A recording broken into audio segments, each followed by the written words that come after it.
اس سے کوئی یہ نتیجہ نکال سکتا ہے کہ یہی حضرات افضل ہیں؟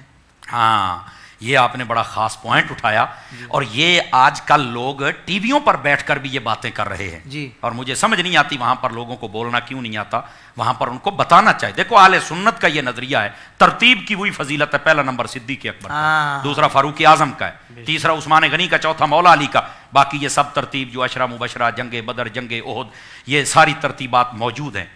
لیکن یہ کہنا بس اوقات پتہ کیا، یقین فرمائے مجھے ڈر لگتا ہے ان لوگوں سے کہ یہ کتنا گندا عقیدہ پھیلایا جا رہا ہے۔ اللہ بس سمجھنے کی توفیق عطا فرمائے۔ حضرت شاہ صاحب آپ تو پروگرام دیکھتے رہتے ہیں، کرواتے بھی ہیں، آپ کو ساری سمجھ بھی ہے۔ یہ بات بڑی خاص ہے جو میں کہہ رہا ہوں۔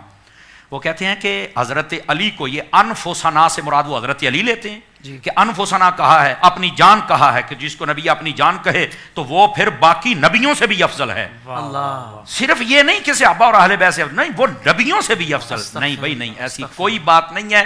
نبی پاک صلی اللہ علیہ وسلم، یہ اہل سنت کا عقیدہ ہے، یہ لکھ لیں ناظرین، ہماری بات کو نوٹ کریں۔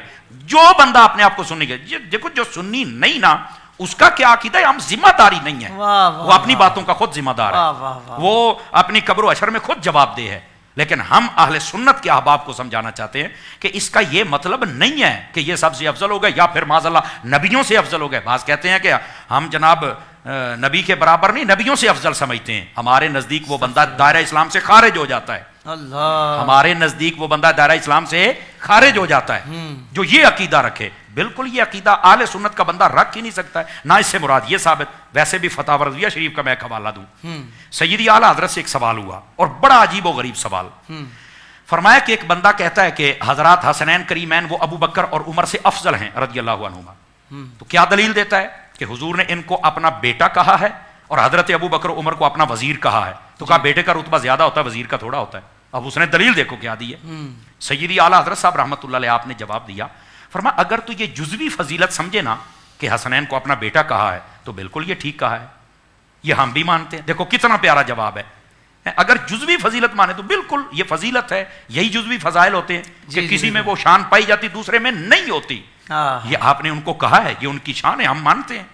لیکن فرمایا اگر یہ کہا جائے کہ بیٹا ہونے کی وجہ سے وہ ابو بکر عمر سب سے افضل ہو گئے، تو فرمایا جاہل کو پتہ ہی نہیں چلا یہ کیا کہہ گیا ہے، کیا وہ حضرت علی سے بھی افضل ہو گئے؟ اللہ، یہ بات بڑی سوچنے والی ہے نا۔ بیٹا جو کہے تو حضرت علی سے بھی افضل ہو گئے۔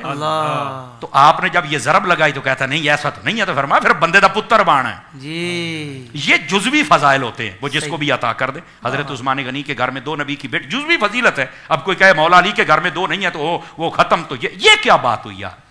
جو جس کی فضیلت ہے اس کو بیان کرو، باقی جو ترتیب افضلیت ہے وہ میں آپ کو بتا رہا ہوں۔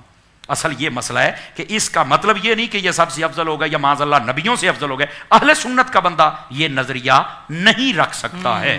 باقی جس کا جو عقیدہ میں پھر کہہ رہا ہوں، وہ ان کو اپنا مذہب، اپنا مسلک ہر بندے کا ہوتا ہے، وہ اپنا کام کریں۔ ہم اہل سنت کے لوگوں کو سمجھا رہے ہیں۔ اللہ ہمیں سمجھنے کی توفیق عطا فرمائے۔